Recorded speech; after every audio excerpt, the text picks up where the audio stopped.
The dawn unfolded gently across the Oregon forest, draping every pine needle and fern with a silvery veil of dew. The air was crisp, carrying the scent of wet bark and the faint hum of distant streams. As I opened the wooden door of my cabin, the world greeted me with a silence so complete it felt sacred.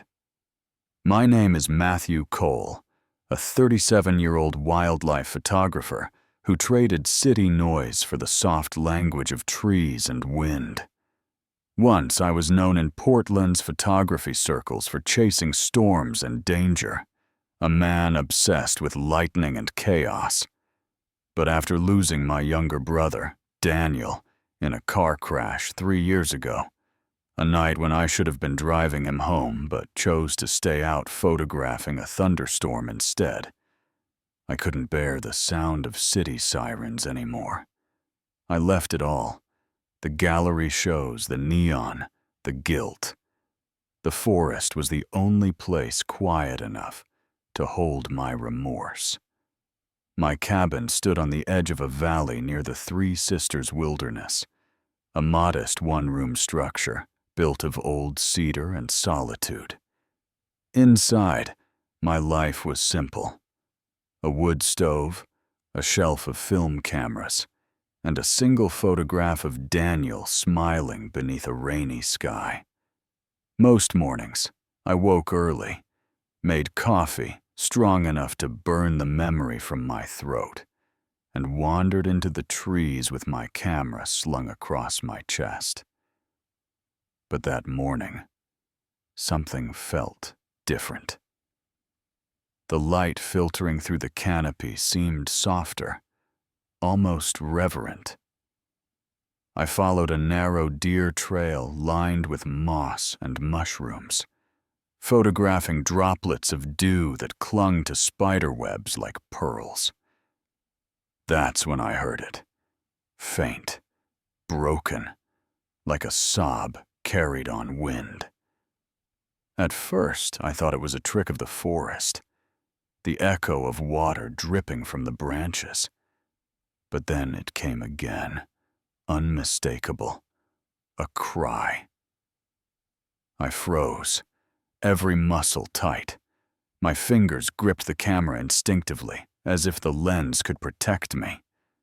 Then, through the mist, I saw movement, a shadow, large and deliberate.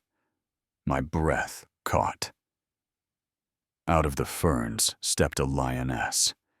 She was magnificent even in her suffering, her tawny fur darkened with mud and rain, her ribs visible beneath the skin, her movements slow and trembling. The sight made my pulse hammer.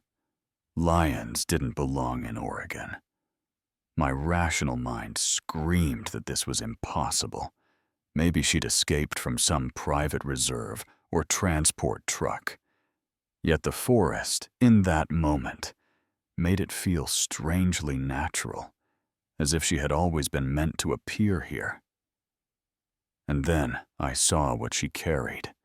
In her jaws hung a lion cub, limp and motionless.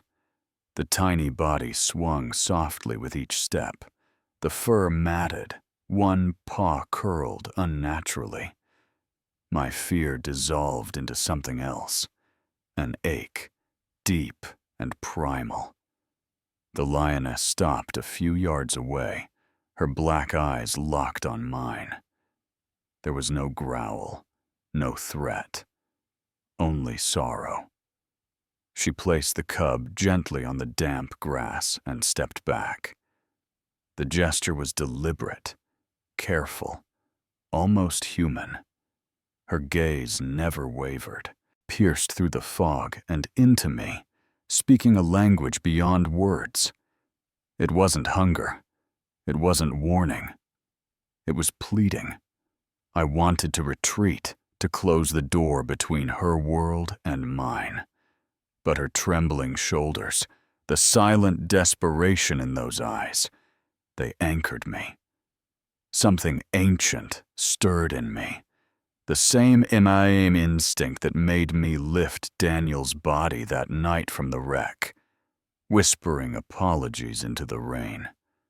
I couldn't turn away again. Slowly, I knelt. The forest seemed to hold its breath. The cub's body was still warm, barely. Its fur was coarse beneath my fingertips, its chest so still I thought I'd imagined the faint pulse I felt. My own breath faltered as I whispered, "You want me to help, don't you?" The lioness did not move. She simply watched, her eyes glistening, not from fury, but from grief. For the first time in years, I felt something break inside me. That wall I had built between guilt and mercy. I took off my flannel jacket and wrapped the cub carefully, feeling the fragile weight of its life, or what remained of it, pressing against my chest. As I stood, the lioness exhaled deeply, her massive body trembling. She did not attack. She did not follow. She only sat there, her tail still, her gaze fixed on me with the quiet trust of a mother surrendering her last hope. I backed toward the cabin, step by slow step, never turning away. The cub's warmth faded fast against me, but I refused to let go. Each heartbeat of mine seemed to echo louder in that sacred silence. When I reached the porch, I looked back one last time. She was still there, the lioness, framed by fog and dawn. For a moment, I thought she bowed her head slightly. Then, as I stepped inside, I realized I was shaking, not from fear, but from the unbearable weight of being trusted by something wild. That morning, I learned the forest could speak, not through words, but through eyes that carried both pain and faith. And somehow, in that fragile light, I understood. Perhaps God hadn't abandoned me after all. The fire crackled softly in the stove, its glow flickering across the walls of my small wooden cabin. The lion cub lay motionless beside it, wrapped in my flannel jacket. Its breathing was shallow and irregular, each rise and fall of its chest so faint that I had to hold my breath to notice it. I sat on the floor, my back against the wall, camera bags and lenses scattered around me like relics from another life. I had spent years capturing dying light through a lens, but that night, for the first time, I was fighting to keep something alive. Through the window, I could still see the outline of the lioness.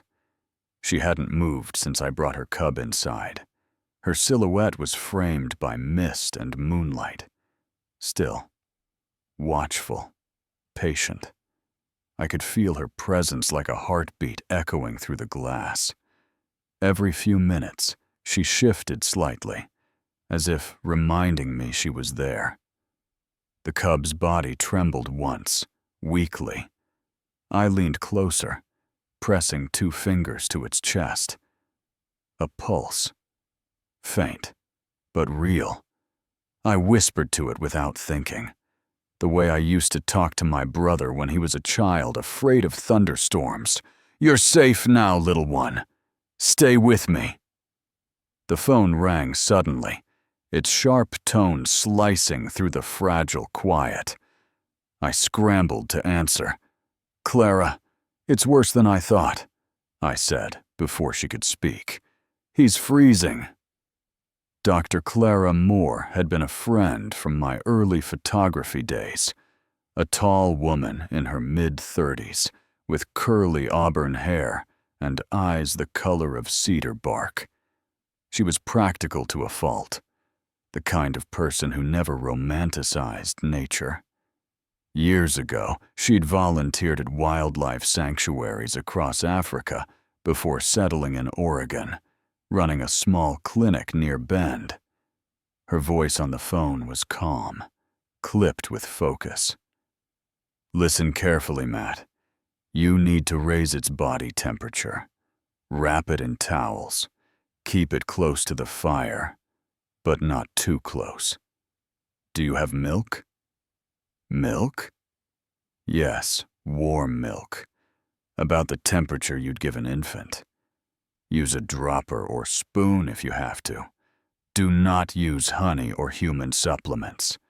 The sugars can shut down its system. And for God's sake, keep the door closed. The mother won't understand what you're doing. I looked at the window again. The lioness hadn't moved, but her eyes glowed faintly, like two dying embers watching me from the edge of the world. She's still here, I murmured.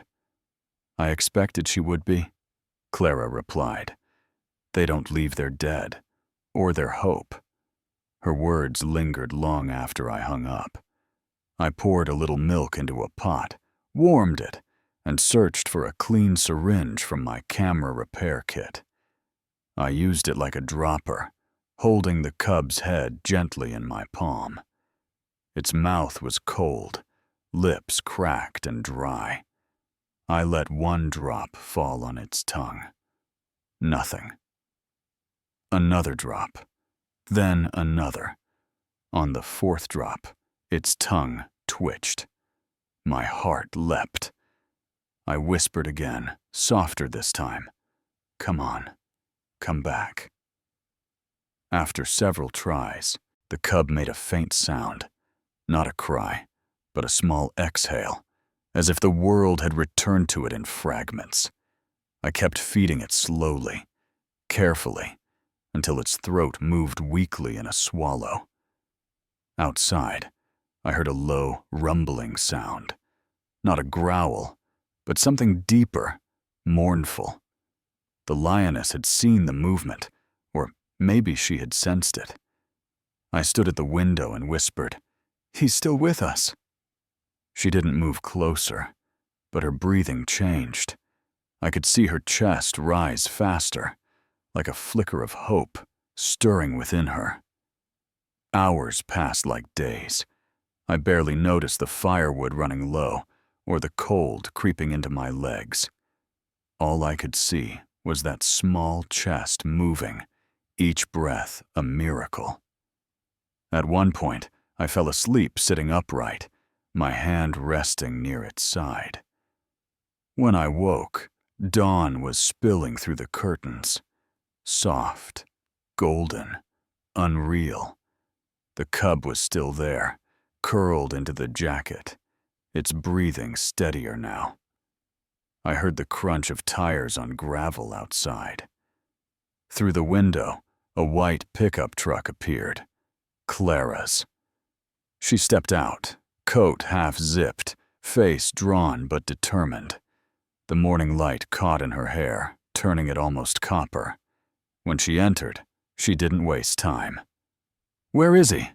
I pointed to the cub. Clara knelt, her movement swift and sure. "He's dehydrated," she murmured. "You did well keeping him warm."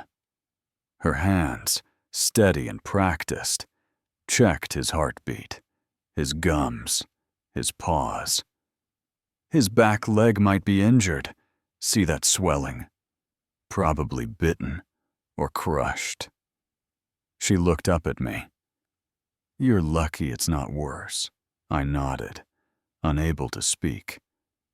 She sighed, then softened. "You always did find trouble where the light was best." "I didn't find this one," I said quietly. "She brought him to me." Clara froze. "She brought him?" "She left him at my doorstep." Her eyes widened slightly. "Then she trusts you. That's almost unheard of." She glanced toward the window.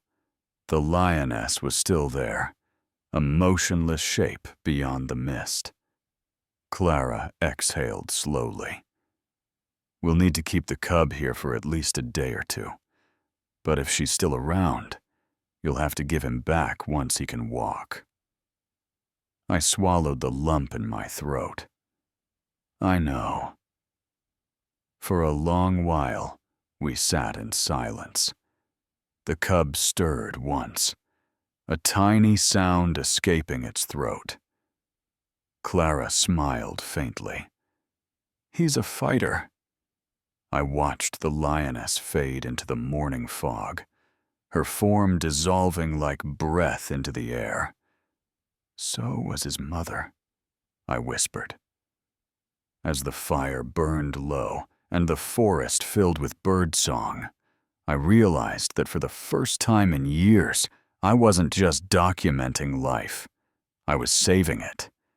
And perhaps, in doing so, something in me was finally being saved too.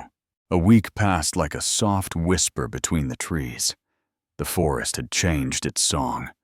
What was once a chorus of caution now hummed with quiet companionship. Every morning, the mist rolled down from the ridges and gathered around my cabin like an old friend. And every morning, as I brewed coffee, I could feel eyes on me, steady, patient, golden. The lioness had made the edge of my property her vigil. She never came closer than the tree line, but she was always there, watching. Inside, the cabin no longer felt empty. The cub, whom I had named Leo, had begun to find his strength again. His fur, once dull and matted, now shimmered faintly in the sunlight, the golden strands dancing when he moved. His eyes, wide and curious, carried a strange mix of wildness and trust. At barely 2 months old, his paws were too big for his small body, and he often tripped over them, only to shake his head indignantly before trying again. I had seen many animals through my lens, but none had ever looked back at me the way Leo did, as if he could see through the walls I'd built around my heart. Clara visited often now, driving her old white pickup through the winding road every few days. Each time she arrived, she brought fresh bandages, antibiotics, and the dry humor that anchored her in every storm. That morning, she stepped into my cabin wearing a worn brown jacket and a baseball cap that shaded her sharp green eyes. Her hair was tied back, and the faint smell of eucalyptus followed her, the scent of her clinic. She crouched beside Leo, checking the small wound near his hind leg. "He's healing fast," she said, running a hand down his spine. Leo leaned into her touch, purring softly, or something close to it. "Wild creatures don't usually recover this easily without fighting you. He trusts you, Matt. That's complicated." "Complicated?" I asked, setting down my camera. Clara stood, brushing her palms on her jeans. "Yes, trust is dangerous, for him and for you. The longer he stays here, the harder it'll be to let him go." Her tone was clinical, but her eyes softened when she saw the way Leo followed me around the room, tugging playfully at the camera strap. "He thinks you're his world," she said quietly. "But remember, his real world is still out there." Her words landed heavy in the air, like the last note of a song that didn't want to end. I nodded, but my throat tightened. I knew she was right, but I couldn't yet imagine the silence that would follow his absence. That afternoon, after Clara left, I sat on the porch with Leo curled beside my feet. The sun broke through the clouds, painting the forest in strokes of green and gold. The sound of the wind through the pines became a melody, a symphony of leaves, water, and life. Leo lifted his head, ears twitching. I followed his gaze. At the edge of the clearing stood the Lioness, her body strong and poised, her maneless face radiant in the amber light. She didn't move forward, but her presence filled the distance between us like a heartbeat. Leo made a small sound, a soft, uncertain chirp. It was the first vocal sound he had made since I found him. I felt my pulse quicken. Slowly, I lifted my camera and adjusted the lens. Through it, I captured what I knew was the rarest thing I would ever see. The moment a mother and her child, separated by fear and fate, found each other again, not in proximity, but in knowing. The lioness's tail flicked once, and for a brief second, her eyes met mine through the viewfinder.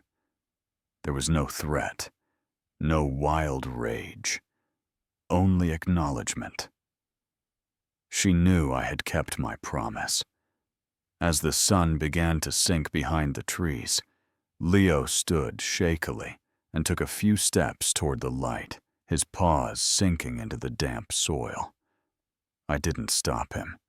He turned his head once to look at me, and I swear, for a moment, I saw my brother Daniel's eyes, that same mix of innocence and courage, the kind that believes the world is still worth trusting. When night fell, Leo lay asleep beside the fireplace, his belly rising and falling in slow rhythm. The fire's glow painted his fur in amber and copper. I sat nearby, writing notes into my field journal, not about aperture or light, but about emotion, about how, somewhere between guilt and forgiveness, I had begun to live again. Later, I stepped outside. The air smelled of pine and damp soil, and the stars stretched endlessly above. In the distance, a low rumble echoed, the lioness call, deep and resonant, neither demand nor farewell. It was a reminder that time was moving forward, and soon I would have to keep my part of this unspoken agreement. I closed my eyes and listened to the forest's symphony, the music of wind, water, and the wild. And for the first time since I came to this place, I felt harmony instead of loneliness. Somewhere in that vast green cathedral, two heartbeats were calling to each other across the distance, and somehow, one of them was mine. The morning was wrapped in silence, the kind of silence that comes before the heart makes a difficult choice. A fine mist hung low across the forest road, turning everything into shades of blue and silver. I stood by the cabin's porch, one hand resting on the small wooden crate I had built the night before. Inside, Leo stirred softly, unaware that today would be different. His fur gleamed faintly under the early light, and his amber eyes followed me with that same wordless trust that had both healed and haunted me for weeks. I had barely slept. All night I had sat by the fire, watching the flames consume the last of the wood Clara had left me. Her voice still echoed in my mind. You have to give him back. She was right. Every instinct in me screamed to keep Leo close, to protect him, to make the cabin his home. But a home built on captivity wasn't love. It was fear disguised as care. I placed Leo gently in the crate, tucking the old tennis ball beside him, the same one he used to push across the cabin floor, clumsy and proud of his strength. As the truck engine rumbled to life, I glanced once more toward the edge of the forest. Somewhere beyond that green curtain, the lioness waited. She had always known this day would come. The drive was long and quiet. The road was narrow, flanked by moss-covered trees that arched overhead like cathedral beams. Shafts of sunlight pierced through the canopy, catching the dust that swirled in the air like falling stars. Leo's soft breathing filled the cab, steady and rhythmic. Every few miles he would lift his head, gaze out the window, and make a low sound. Not fear, not confusion, but recognition. The forest was calling him home. When I reached the clearing near the southern ridge, I turned off the engine. The air was thick with the smell of wet pine and soil. I stepped out and opened the back of the truck. Leo blinked at the brightness, stretching his paws before turning his head toward me. I felt my throat tighten. "We're here, buddy," I whispered. "This is where you belong." From the shadows between the trees, movement caught my eye. A shape, graceful and deliberate. The lioness emerged from the undergrowth like a dream, her fur glistening with dew. Up close, she was magnificent, her body lean and strong, her golden coat scarred in places that spoke of survival and motherhood. Her eyes, deep and ancient, locked on mine, not with aggression, but acknowledgement. I stepped back slowly, giving her space. Leo looked from her to me, uncertain, his small tail flicking. Then he moved closer, sniffing the air. The lioness lowered her head, uttering a low, guttural sound, half purr, half call. Leo froze for a heartbeat, then bounded forward, stumbling over his oversized paws until he reached her. She met him halfway, pressing her muzzle against his tiny face. The sound that followed, a deep rumbling sigh, felt like the forest itself exhaling. For a long moment I could only stand there, my heart too full for words. The lioness turned her gaze toward me once more. She didn't roar or retreat. She simply bowed her head, a gesture so subtle it could have been missed if I had blinked. Gratitude, or perhaps forgiveness. I didn't know, but I felt it like sunlight breaking through clouds. Leo turned back once, his eyes catching mine. He took a hesitant step toward me, then rubbed his head gently against my leg before running back to his mother. It was his goodbye and his thank you. When they finally disappeared into the trees, the clearing felt both emptier and more alive than it had ever been. I stayed there for a while, listening to the rustle of leaves, the distant song of a river, and the echo of two heartbeats fading into the forest's symphony. The drive home was longer. Every curve of the road felt unfamiliar, as if I was leaving a part of myself behind. When I returned to the cabin, the silence was almost unbearable. The jacket Leo had slept on was still by the hearth, and the faint imprint of his small body remained. I picked it up, holding it against my chest, and for the first time in years, I cried, not from guilt or grief, but from something cleaner. Release. The next morning, sunlight spilled through the windows. As I stepped outside with my coffee, I froze. There, on the porch, lay a small bouquet of wildflowers, violet, white, and yellow, arranged neatly as if placed by careful hands. No footprints, no tracks, just the flowers, glistening with dew. I smiled, though my throat burned. The forest had spoken, in its quiet way. Maybe it wasn't the lioness herself. Maybe it was chance. But in that moment, I didn't need proof. Some connections exist beyond reason. I set my camera on the railing, adjusted the lens, and took one last photo of the bouquet against the green backdrop of the woods. It wasn't about perfection or composition. It was about memory, the proof that love, when set free, never truly disappears. It changes form, returns with the wind, and leaves gifts for those willing to listen. That evening, as dusk fell, the wind carried a low rumble from the forest. Not a roar, but something softer, almost like a song. I closed my eyes, letting it wash over me.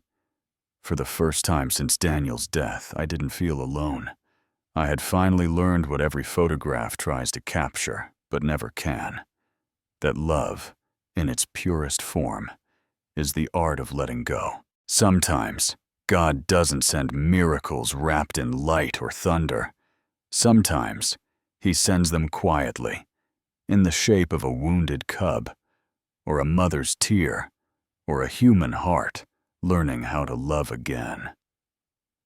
In the stillness of that Oregon forest, Matthew didn't just save a creature.